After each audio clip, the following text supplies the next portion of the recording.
Programming flip keys for 2014 to 2018 Chevy Impalas involves reprogramming the vehicle's immobilizer system to recognize a new key's transponder chip and RF signal.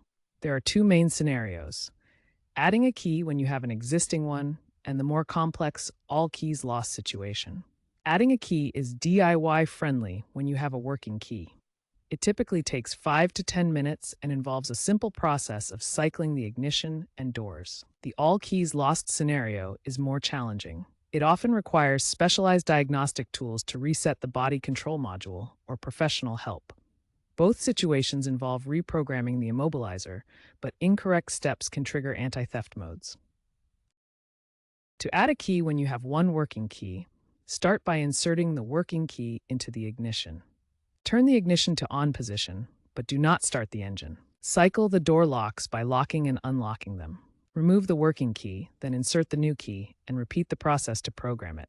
Ensure you have a compatible flip key with part numbers like 13586644 or 13588645.